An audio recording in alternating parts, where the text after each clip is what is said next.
Roger Hodgson can comfortably lay claim to being one of the most gifted composers and lyricists of our time. Mr. Supertramp, as his fans persist in calling him, was one of the founding members of the most famous progressive rock group of the 70s and 80s and the voice of their biggest hits. Dreamer, The Logical Song, Give a Little Bit, Breakfast in America, It's Raining Again, Take the Long Way Home, all written by Roger Hodgson, all sung by him in that distinctive tenor voice which became the trademark sound of Supertramp. 3 decades later, he's still writing and playing and performing music for the legions of fans around the world. He'll be here in Wellington on April the 13th, and the next day he plays Auckland. Roger, lovely to have you on. Jim, great to talk to you. It's going to be a busy time for you. You're doing Germany and Brazil and Australia as well. Definitely going to be transversing the planet this year. Yep. It's been an awfully long time since you were here, and in that time you've stayed current, you've stayed popular, the gigs roll on, the music keeps coming. Yep. What's the key to that sort of longevity? You know, I wish I could bottle it. No, I'm joking. No, it really amazes me actually how well my songs have stood the test of time. And that's not only for the public, but for me also. I mean, I have been on the road now for the last 6 years, doing tours every year, and it amazes me how I never get tired of singing these songs. Well, they're high-quality songs, which I suppose explains part of it. Also, they never sound old. You know how a lot of old hits sound like the period they came from? Yeah. Yours, without trying to be cliched about it, yours seem to have a timeless quality to them. They do. They're very evergreen. I think people ask why is that so? And I can only say that they were songs that were not contrived. They really did come from a real pure, deep place in me, and maybe that was the reason that they have survived and they still sound very current. I mean, I can't think of one song I sing now where I go, oh, I wish I'd written something differently for that or anything. I mean, the lyrics still even are very pertinent to me and even pertinent for the times we're in. Pertinent and highly redolent, I think. Mm-hmm. A lot of people grew up with those lyrics, and those lyrics are impossible to dislodge from your head as well. Mm-hmm. We'll talk about Supertramp and everything that came with it shortly as well, but there's been as much success for you solo, really, as there was as part of the group. You were ready to go from Supertramp in 1983, and there's been a lot of online speculation, because you've got a big fan base, a lot of online speculation about why you left. Can you clarify that, because there are different stories online? Yeah, I know there's many rumors and stories online.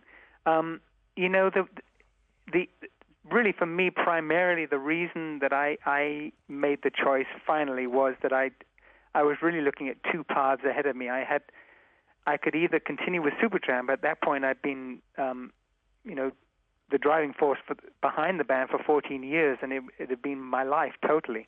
But suddenly I was looking at two small children, and I was realizing that if I don't stop and learn how to be a parent, that I will probably be looking back in 20 years' time with deep regret and have missed out on something that's incredibly precious. And so I really made what was a very unpopular decision to say, listen, guys, I think I've got to call it quits and stop and learn how to be a parent, be a dad. And as I sit here today, I really have no regrets. Within the band, I don't also think that the band was in its healthiest shape it had been in. There was definitely some challenges. People were not as unified. It was not as unified, and I think Famous Last Words, even the title, really reflected that something had to change. I didn't expect it to be me, but it was really when my heart was telling me so strongly, okay, it's time. You've got to stop and take a backseat from the business and learn how to be a dad. That message really got in, and I made the very difficult decision. It must have been a difficult decision. I'm sure all of us can appreciate the agony of that decision. Looking at your children today, I mean, looking at how they grew up, with your having made that decision. Was it the right one? Can you see that you made a big difference in their lives doing that? I hope so. I believe so. I mean, they had as normal a childhood as they could have, but it been in a healthier. I got out. I left Los Angeles, which was the music center, and went up to a much healthier environment up in Northern California, up in the mountains, and they had a good life. They had a family that stayed together. They had a dad that was around, and my son's a musician. He learned a lot from me being around, and hopefully they don't have any regrets. I know I certainly don't, and they're in good shape. They're great. And you and Rick Davies also seem to be in good shape. I mean, because you were a songwriting, well, not so much a combination because you wrote separately, but because you were a songwriting combo in that kind of Lennon and McCartney league, there were many reports over the years of rifts. But reading between the lines, it seems that the two of you are reasonably amicable. Yes, they're really. I really don't. I mean, we were very, very different as people, but really, I can't think of any major rift other than that. Really, I mean, I loved his songs, his music. He liked my songs. I mean, we were a great kind of a polar opposites, if you like, which made for a very, very interesting dynamic within the band. And so, I know there's been a lot of speculation, but, it was very much like Lennon and McCartney. I mean, we kept the writer's credit as Davis Hodgson, probably for the same reasons Lennon and McCartney did. It really avoids all kinds of arguments on who's going to have the first single and how many songs you got on the album and all those things. Yeah. But we did write very separately, and I think that was because the songs were very personal. And for me, especially, I have to be alone to write and compose, and I think Rick's the same. I know Rick's the same. I mean, it became very personal, very individual, and yet was a great compliment on the albums. All right, so there's respect there, but when you get asked the perennial question, Roger, will there be another Supertramp or a Supertramp reunion, you always say, no, you can't see that. Is that still the case? It is the case today. I mean, to tell the truth, I have been very open to it through the years, and I've actually even talked to Rick about it even quite recently, but it never quite got off the drawing board for different reasons. And I think it's very hard. It's kind of like a marriage, It's hard to go back into a marriage and expect the same magic that was there when you first got together. And even though I feel like the friendship and the respect is definitely still there, I don't know if I did it or we did it. It would be more because the fans wanted to see it more than I really wanted or needed to happen. Again, I have explored the idea for many times over the years, but as things stand now, I'm pretty sure it's not going to happen, and I don't see it happening. And I'm very happy with what's happening with my life and my relationship with my fans, and I know from them they're not disappointed when they see the show. No, of course not. And the reviews that you read of your concerts amply illustrate that. But I was just thinking it would be a promoter's dream. Someone would say to you, Roger, think of the money. You are quite a spiritual man, and I presume that money isn't your prime consideration as a performer or a human being these days either. No, I've obviously been very blessed in my life. I mean, it's not a concern of mine, and it's not a real interest of mine. I mean, I really actually appreciate simple life more than accumulating houses or whatnot.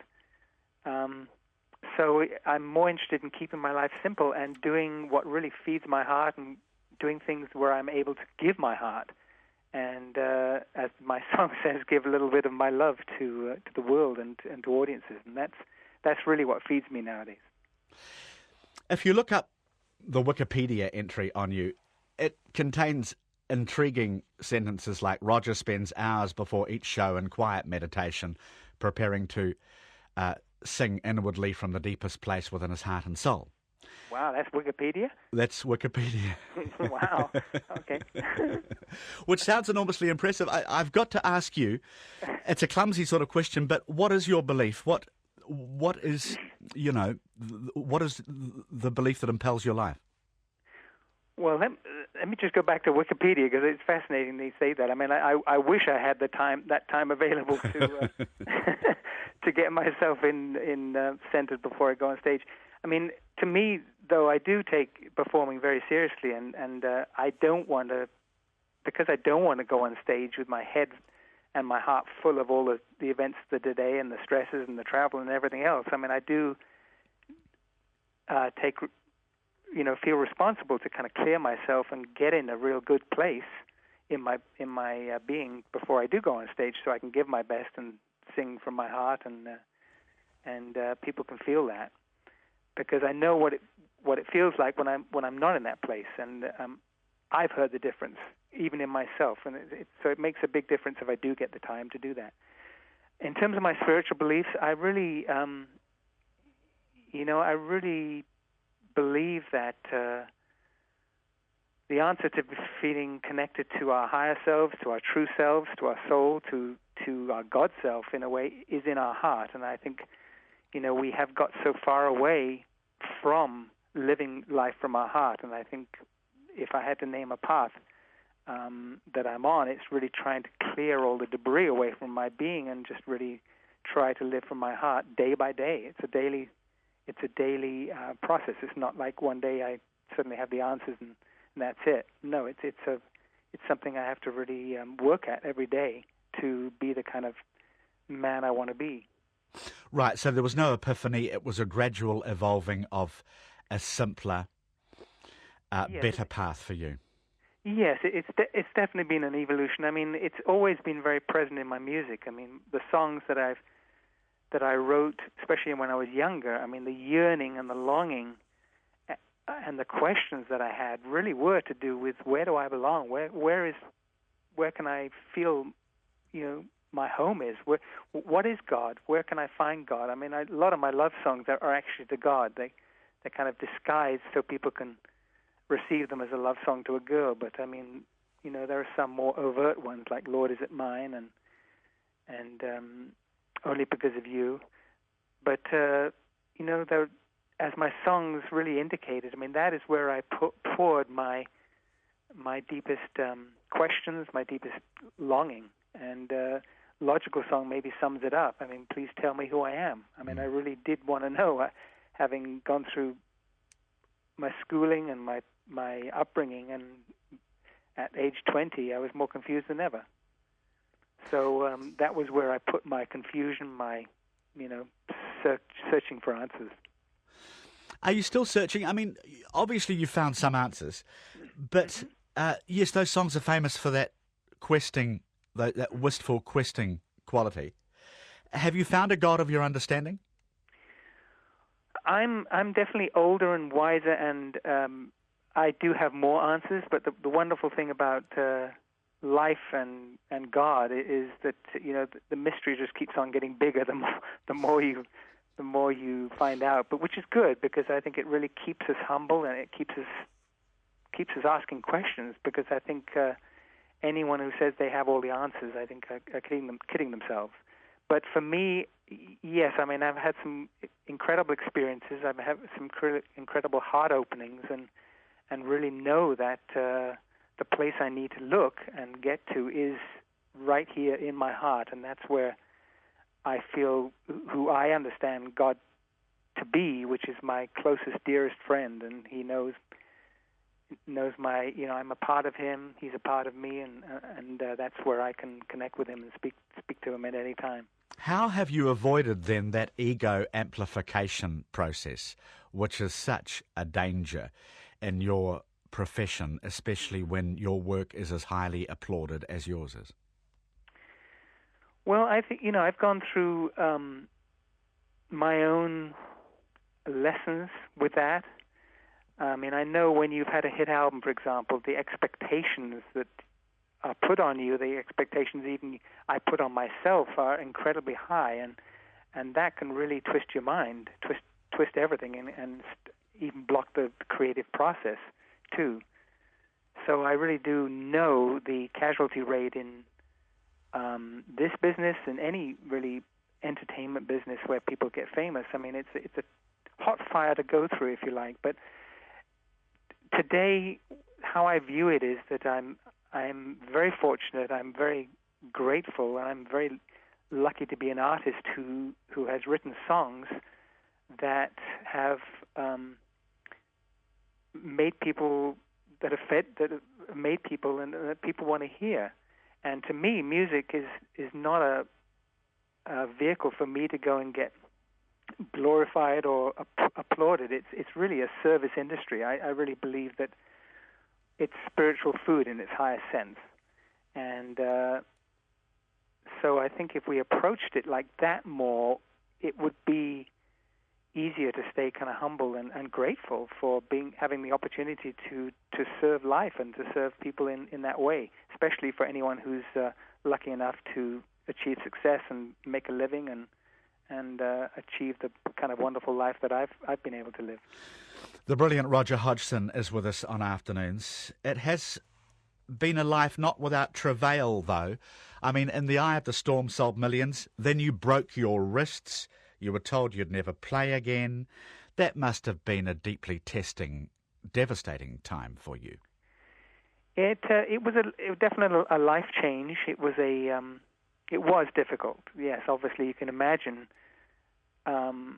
For me, so much of my identity and my life was wrapped up in what I loved to do, which was music, and to suddenly smash my wrists and have the doctor say, "Well, you'll never play again." That was the first thing I heard when I went to the hospital.